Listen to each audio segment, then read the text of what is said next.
नमस्कार दोस्तों, भक्ति श्लोक चैनल में आपका स्वागत है। ये है विष्णु पुराण भाग 7। भाग नंबर 7 को देखने से पहले अवश्य ही भाग नंबर 6 को देखें। बलि चक्रवर्ती सुतल लोक में पहुंचकर पाताल सम्राट के रूप में प्रतिदिन विष्णु के चरणों की अर्चना करने लगे। इस कारण देवताओं को स्वर्ग और इंद्र को स्वर्ग पर आधिपत्य फिर से प्राप्त हुए। बलि के सुतल लोक के द्वार पर वेत्र दंडधारी विष्णु पहरा दे रहे थे। उन्हीं दिनों रावण सुतल पर विजय पाने के लिए पहुंचा।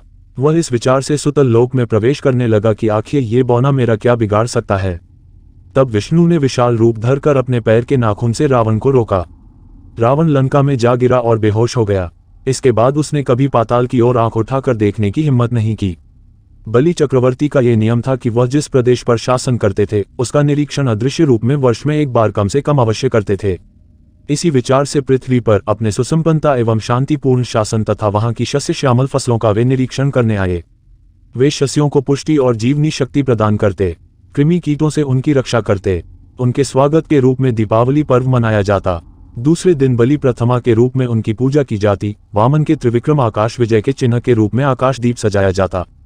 दक्षिण महासमुद्र में बलि चक्रवर्ती के पृथ्वी पर पहुंचने के द्वार के रूप में एक द्वीप उत्पन्न हुआ जो बाली द्वीप के नाम से प्रसिद्ध है। बलि चक्रवर्ती के वंशज पल्लव राजाओं ने उनके नाम पर शिल्प चित्रों के वैभव के साथ महाबलीपुरम का निर्माण किया। कांचीपुर में त्रिविक्रम वामनावतार की मूर्ति प्रतिष्ठित की। बलि चक्रवर्ती के शासन काल में जो क्षत्रिय अनुशासित थे वे बाद में विशृंखल हो उठे। वे जनता को अनेक प्रकार से सताने लगे। उनके अत्याचारों से जनता में असंतोष फैल गया। पीड़ित प्रजा हमेशा अपने राजा को कोसती रही। राज्य छोटे मोटे टुकड़ों में बंट गए। राजा भी परस्पर लड़ने लगे। इस कारण वे भी दुर्बल हो गए। सब जगह अराजकता फैल गई थी। हालत ऐसी थी जिसकी लाठी उसकी भैंस। उनके शासन में जनता त्रस्त हो उठी। उस हालत में विष्णु ने दशावतारों में से छठा परशुराम का अवतार धारण किया। जंगल को समूल काटने के समान 21 बार क्षत्रियों को परशु से निर्मूल किया और यह साबित किया कि जब जिसकी आवश्यकता होती है उसकी पूर्ति करने के लिए वे अवतरित हुआ करते हैं। उस काल में धरती पर शासन करने वाले शासकों के सिरमौर है ये चक्रवर्ती कार्तवीर्यार्जुन सुदर्शन चक्र के अंश को लेकर पैदा हुए थे। किसी जमाने में विष्णु योग निद्रा में निमग्न थे। तब उनके शंख और चक्र के बीच तर्क वितर्क हुआ। इस पर चक्र बोला, सहस्र किरण वाले सूर्य को तराशने पर जो रज निकला उसी से विश्वकर्मा ने मेरा निर्माण किया। सहस्र कोणों के साथ क्षिप्र गति से घूमते हुए मैंने ही तो असंख्य राक्षसों का संहार किया था। मुझे धारण कर विष्णु चक्रीश के नाम से विख्यात हुए। तुम तो सिर्फ ध्वनि करते हो और कुछ नहीं जानते। इस पर पांचजन्य शंख क्रोध में आ गया और बोला, हे चक्र पुरुष, तुम्हारा ऐसा घमंड, तुम पृथ्वी पर एक घमंडी राजा के रूप में पैदा हो जाओगे। विष्णु मुनि पुत्र बनकर लकड़ी चीरने वाली कुल्हाड़ी से तुम्हारा घमंड तोड़ देंगे। शापित चक्र पुरुष कार्तवीर्यार्जुन के रूप में पैदा हुए और उन्होंने यह साम्राज्य को चतुर्दिक फैलाया। वह भगवान के अवतार रूपधारी दत्तात्रेय के भक्त और शिष्य भी थे। उनके अनुग्रह से कार्तवीर्यार्जुन ने अनिमा आदि सिद्धियों और अनेक शक्तियां प्राप्त की। जरूरत के वक्त असंख्य आयुधों के साथ उसको 1000 हाथ प्राप्त हो जाते थे। यूं सूत महर्षि ने समझाया। इस पर नैमिषारण्य के मुनियों ने पूछा, सूत मुनीन्द्र, दत्तात्रेय विष्णु के अवतार ही तो हैं, पर हम यह नहीं जानते कि भगवान विष्णु दत्तात्रेय कैसे कहलाए और क्यों। इसलिए हम दत्तात्रेय की कहानी सुनने को उत्सुक हैं। सूत महर्षि ने दत्तात्रेय की कहानी शुरू की। अत्रि महर्षि ने पुत्र की कामना से भगवान के रूप में विष्णु का स्मरण करते हुए घोर तपस्या की। विष्णु अपने साथ ब्रह्मा और शिवजी को लेकर प्रत्यक्ष हुए और महर्षि से बोले, अत्रि महर्षि, मैं तुम्हारा दत्त बन गया हूँ। हम तीनों एक हैं, इसलिए त्रिमूर्तियों के अंशों से मैं तुम्हारा पुत्र बनूंगा और दत्तात्रेय के नाम से पुकारा जाऊंगा। क्षयों कहकर वे ब्रह्मा और शिवजी के साथ अदृश्य हो गए। उसी समय नारद त्रिमूर्तियों की पत्नियां होने का गर्व करने वाली लक्ष्मी, सरस्वती और पार्वती के पास पहुंचे और उन्हें अत्रि महामुनि की पत्नी अनसुया के पातिव्रत्य की महिमा को असाधारण बताकर प्रमाणित किया। अनसुया ने त्रिमूर्तियों की पत्नियों के लिए अनेक कार्य किए थे। अनसुया ने गंगा को सताने वाली पाप पिशाचिनियों को निर्मूल किया।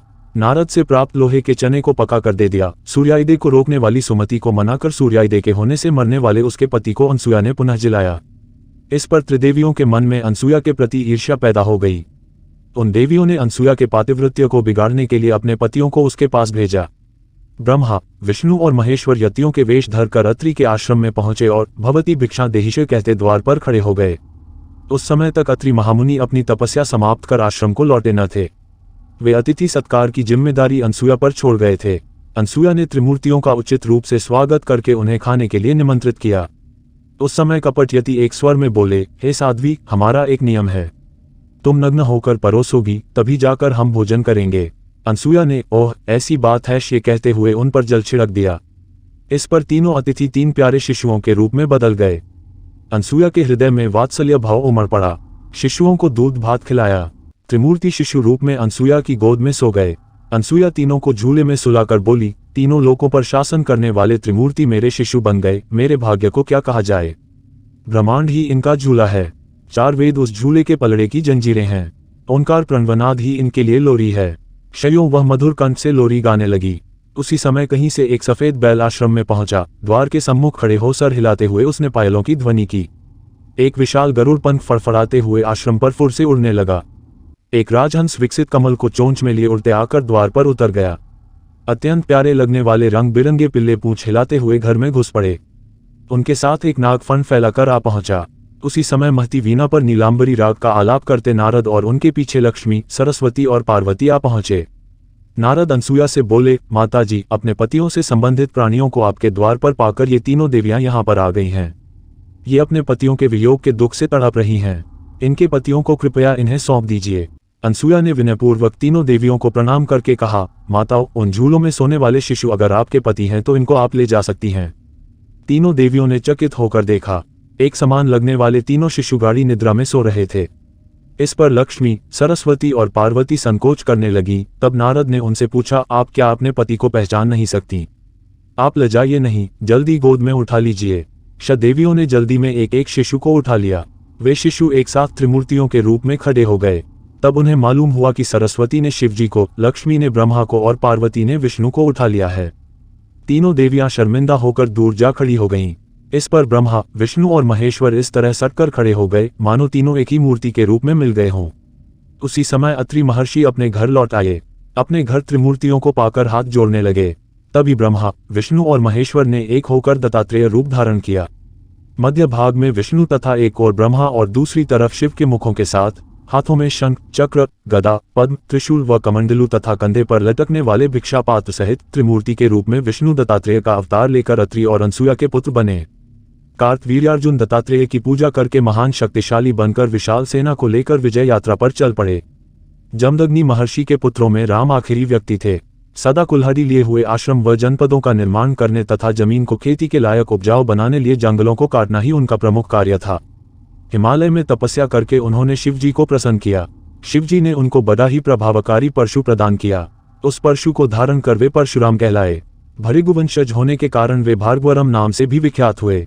एक समय परशुराम की माता रेणुका देवी नदी के तट पर गई और देर तक न लौटी। जमदग्नि ने अपनी दिव्य दृष्टि से पत्नी को देखा और समझ गए कि वह उस वक्त क्या कर रही थी। चित्ररथ नामक गंधर्व अप्सराओं के साथ जल क्रीड़ाएं कर रहा था। रेणुका तन्मय होकर उस विलास को देख रही थी। इस पर जमदग्नि क्रोध में आ गए।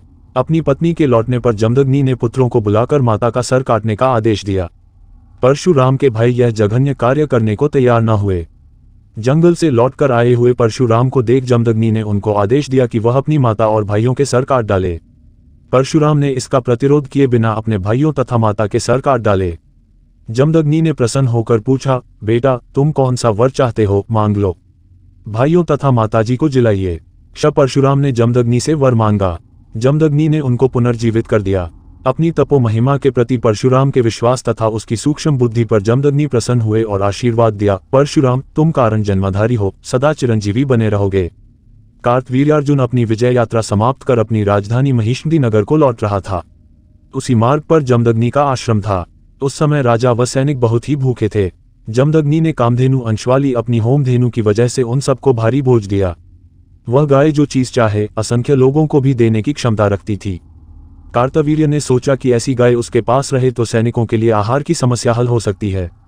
इस लोभ में उसने सैनिकों को आदेश दिया कि वे उस गाय को महिष्मती नगर में हाँक कर ले आएं। इस पर जमदग्नि ने उनका विरोध किया। तब दुष्ट सैनिक उनको जमीन पर धकेल कर गाय को खींच कर ले गए।